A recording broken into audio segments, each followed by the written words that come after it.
ॐ तव कथामृतं तप्तजीवनं कविभिरीडितं कल्मषापहं श्रवणमङ्गलं श्रीमदाततं भुवि गृह्णन्ति ये भूरिदा जनाः।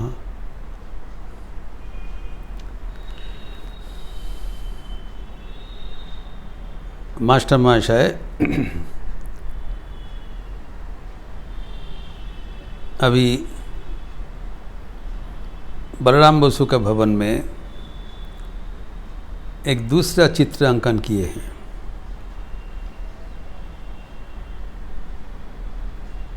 ठाकुर के साथ अभी तक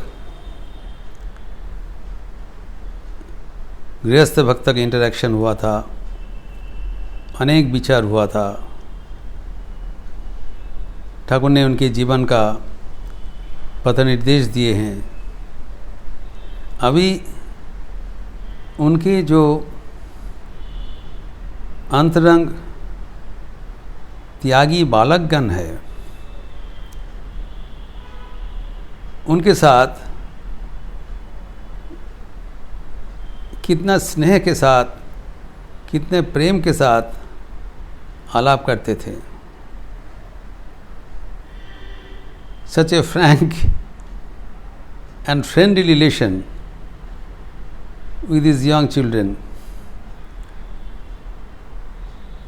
ये बड़ा लक्षणीय बात है। ठाकुर के जो संपर्क है वो आध्यात्मिकता के ऊपर प्रतिष्ठित है।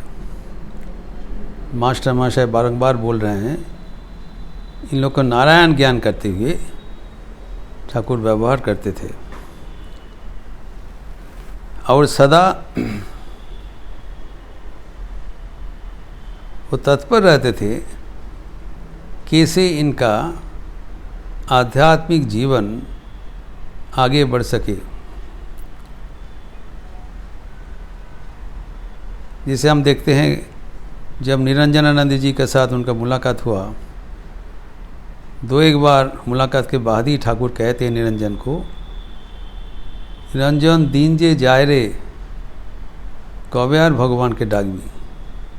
तब निरंजनानंद जी ताज्जुब बन गए। एक ऐसा व्यक्ति है जो मेरा आध्यात्मिकता के लिए इनका निध नहीं हो रहा है। तभी जान लिया ये हमारे परम हितैषी है। यहाँ पर भी वैसे अंतरंग चित्र हम देखते हैं। पहले तो मास्टर महाशय को बताया कि उनको धर्म शिक्षा दे रहे हो कि नहीं। पूर्ण है, मास्टर महाशय के छात्र है। इससे भी ठाकुर का बड़ा शिक्षा है कि हम जानते हैं कि शिक्षा का दो आयाम होना चाहिए, पराविद्या एवं अपराविद्या।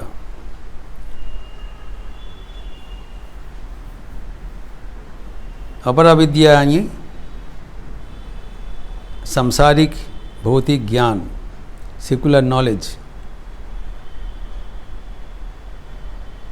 और पराविद्या पारमार्थिक ज्ञान, आध्यात्मिक चिंतन,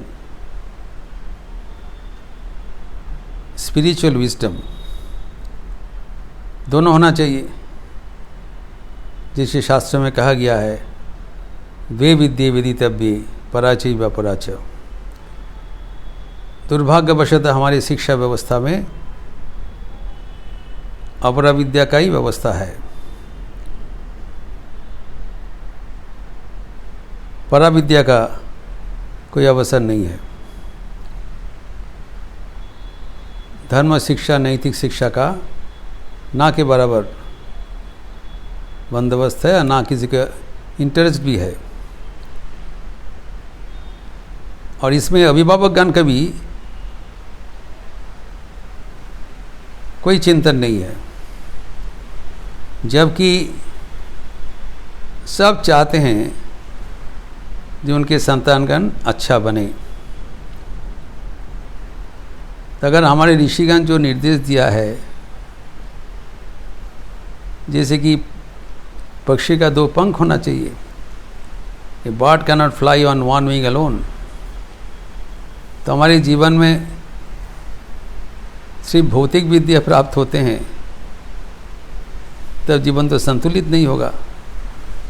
we cannot have a balance life.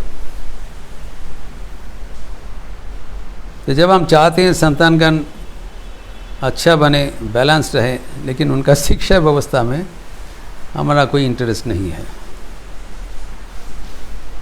इसीलिए ठाकुर कहते हैं तुम जो इन लोग को धर्म शिक्षा दे रहे हो कि नहीं? अगर दे रहे हो तो बहुत अच्छा कर्म कर रहे हो। It was under the behest of Shri Ramakrishna himself. लेकिन इसमें एक बात है,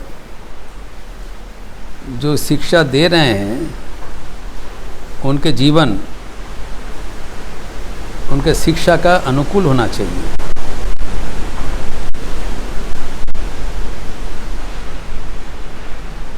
His life should be in accordance with his teachings. Practice is better than precept कहा जाता है। तो अभी है नहीं, इसलिए श्री रामकृष्ण ने उल्लेख किया था। जो किताबें लिखा है तो जो व्यक्ति लिखा है उसका इसमें कोई उनका जीवन इसके अनुसार नहीं है, धारणा नहीं है। इसलिए कहा था जो धर्म शिक्षा देंगे उसका जीवन भी उसी अनुसार होना चाहिए।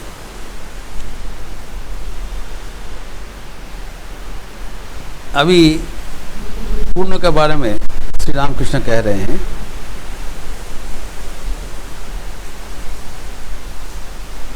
कि तुम तो पूर्णों के साथ बातचीत करते रहते हो, आज लाया नहीं इसलिए ऐसा को डायरेक्टली पूछ नहीं रख सकते हैं, इसलिए मास्टर को पूछ रहे हैं। तुम पूछा था, उसका कोई भाव होता है। What about spiritual realization? तो मास्टर मुझे कहते उसका भाव होता है कि नहीं मुझे पता नहीं लग रहा है, कुछ प्रकाश नहीं है। लेकिन आपको एक बात हम 2-4 दिन पहले उनको कहा था, तो मास्टर मशाई का पूछ के ठाकुर का क्या बात बोला था? मैं बोला था देखो ठाकुर कहते हैं कि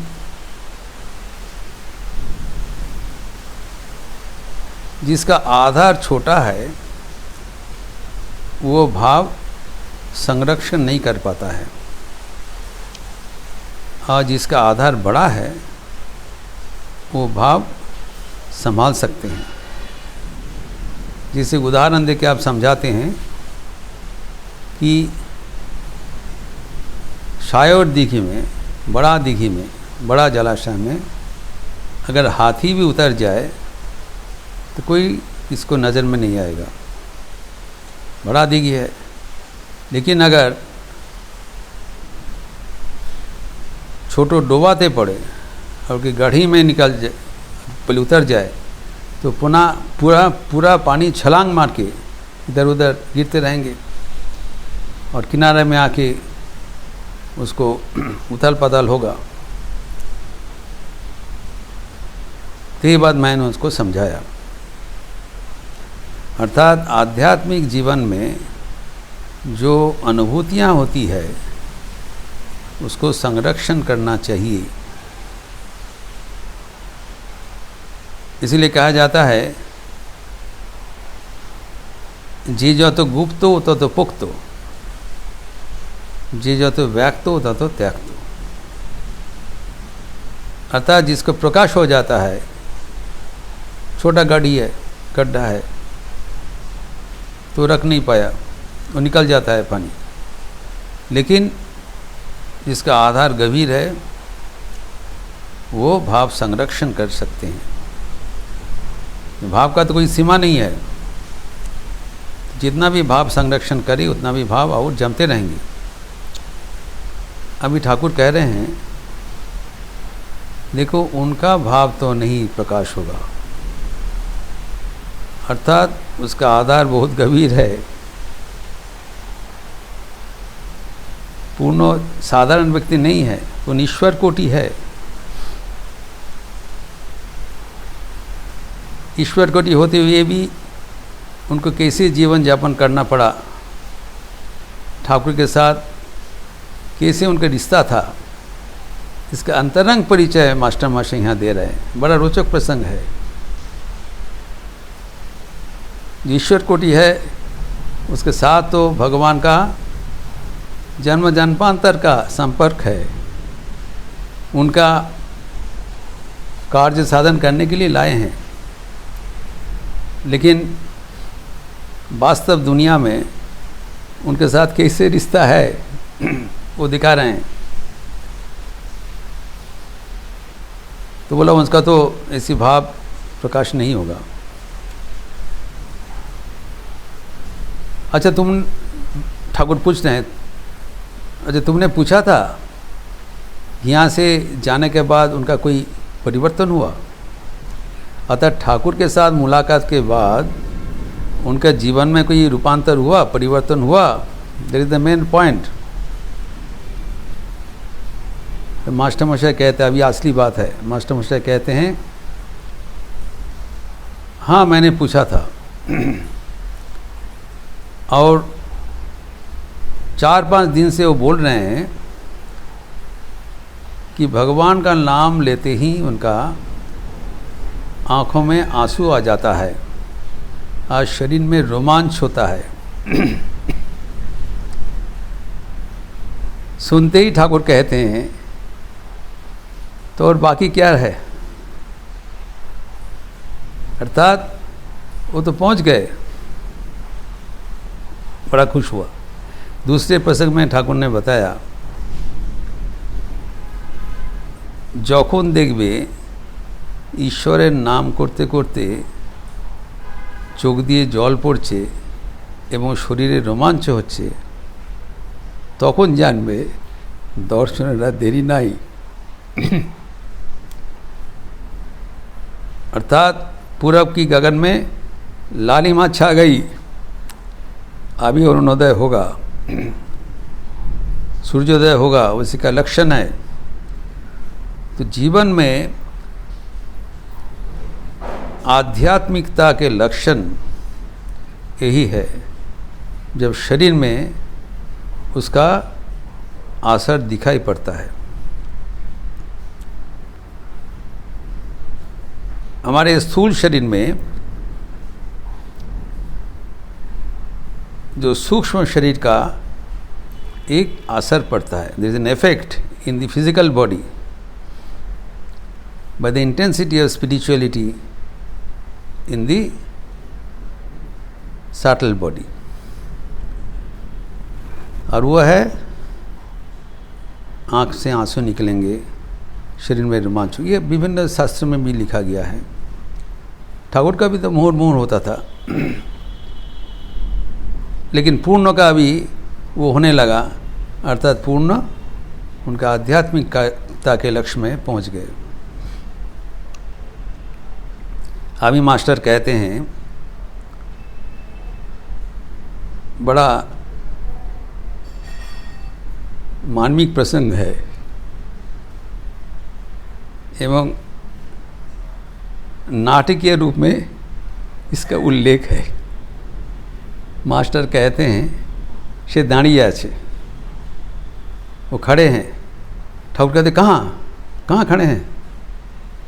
कहते उसके घर में, घर के दरवाजे में खड़े हैं। तो क्यों? इंतज़ार कर रहे हैं, अगर हम लोग कोई उस घर के सामने से जाएं तो दौड़ कर आकर वो प्रणाम करके चले जाएंगे। छोटा सा लड़का है, 13-14 साल। ठाकुर कहते आहा आहा, क्योंकि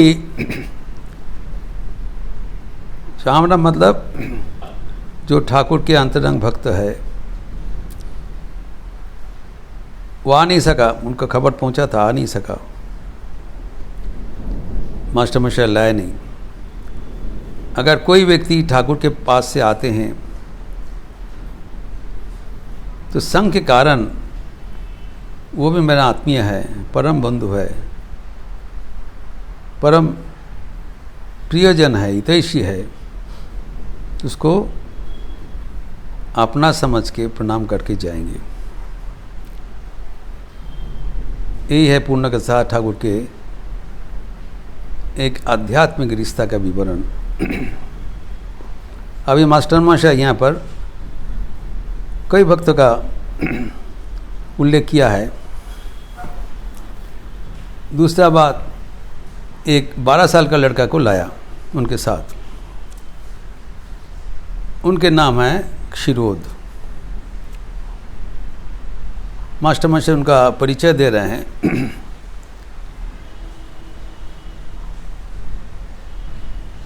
ये अत्यंत अच्छा लड़का है, भगवत अनुरागी है। अच्छा लड़का है क्यों? भगवान नामे एर खूब आनंद है, यही कारण, यही लक्षण है।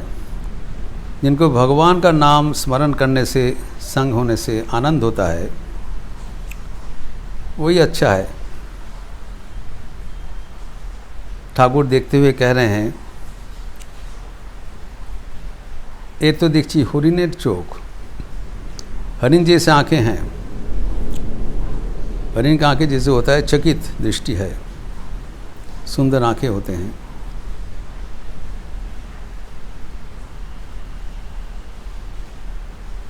तो इनका दृष्टि इतना सुंदर है, ठाकुर इंगित कर रहे हैं, ऐसी आंखें तो भगवान का दर्शन करने के लिए योग्य है। फिर वहाँ पर पलटू भी उपस्थित है। ठाकुर कहते हैं पलटू के बारे में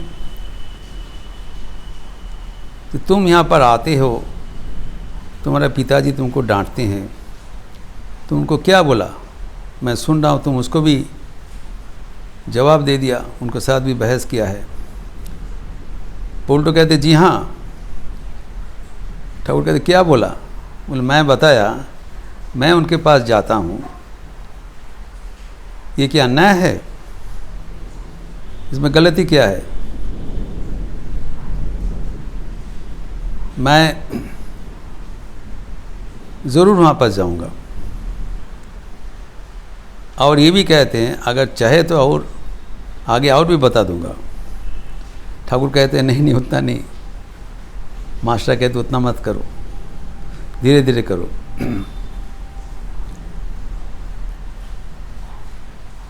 फिर उसमें तीसरा वक्त का पूरी उल्लेख है, नारायण, वो भी आके उपस्थित है वहाँ पर।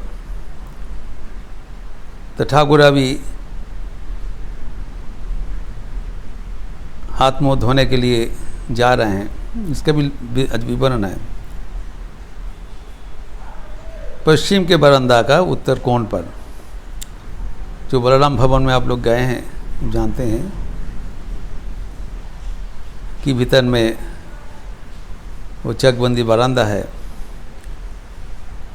ठाकुर वो पश्चिम का जहाँ पर विश्राम लेते तो घर चिन्हित है अभी तक, तो वहाँ से वो बरामदा पर जा रहे हैं।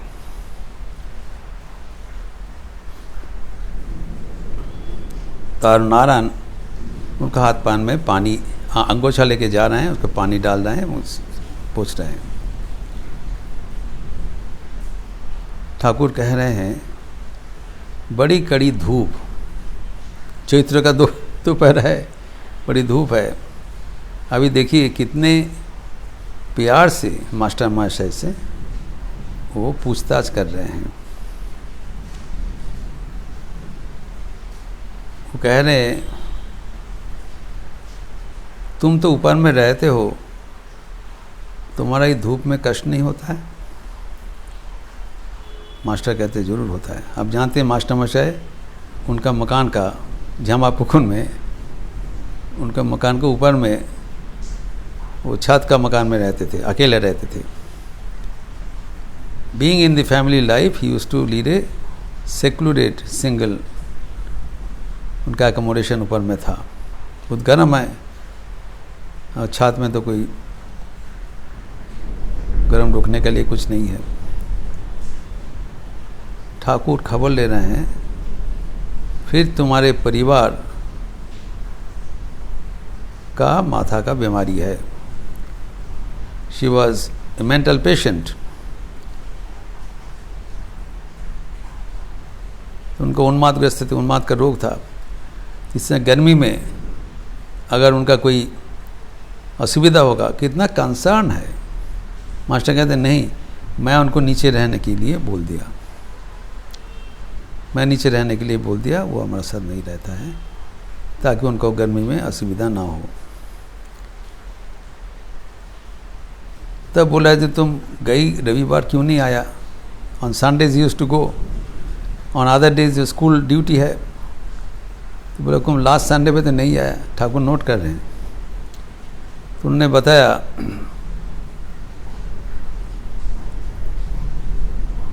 कि घर में देखने वाले तो और कोई है नहीं, इन लोग को देखना पड़ा। फिर इनका माथा भी ठीक नहीं रहता है, सब कुछ संभाल के हमको चलना पड़ता है। तो ठाकुर उनका सहानुभूति प्रकाश कर रहे हैं। ये सब विवरण देते हुए मास्टर मशाय एक ही चीज़ बताने चाहते हैं कि भगवान भक्तों के लिए कितने व्याकुल, कितना कंसर्न रहता है,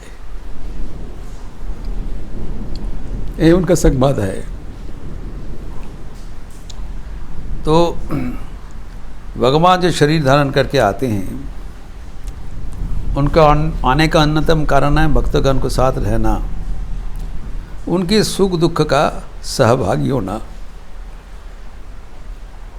और जो जिस स्तर में है,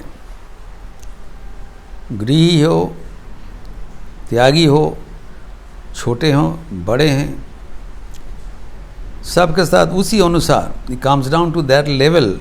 बच्चे के साथ जिसे बात कर रहे हैं, कैसे बंधु के साथ, पलटू के साथ हंसी मजाक से बात कर रहे हैं। It comes down to that level to each and every one of the devotees and confirms that he is the dearest to them, वो सबसे प्रिय है। ये उनका आचरण से, वाणी से एवं लीला से प्रकट होता है। ये भक्तगण का बड़ा भरोसा का बात है, आनंद का बात है, प्रेरणा का बात है। अभी परवर्ती समय में ठाकुर कहते हैं, इस समय बलराम बाबू के भवन में आए हैं।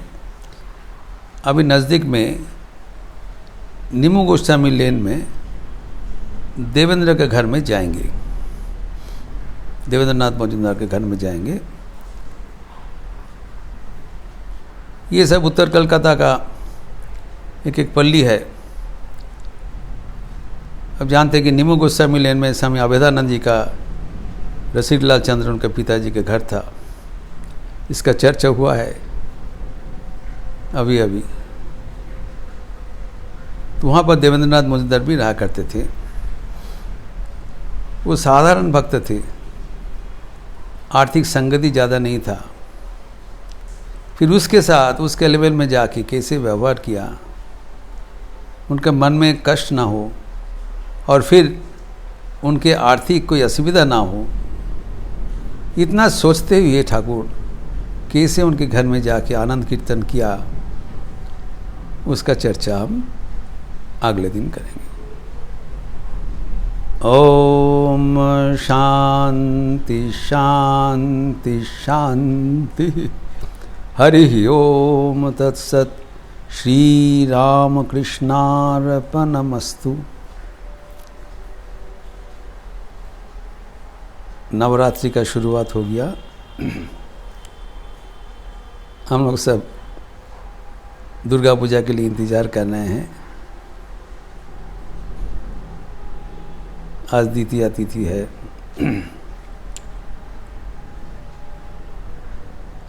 फिर अगले सोमवार से पूजा शुरू हो जाएगा,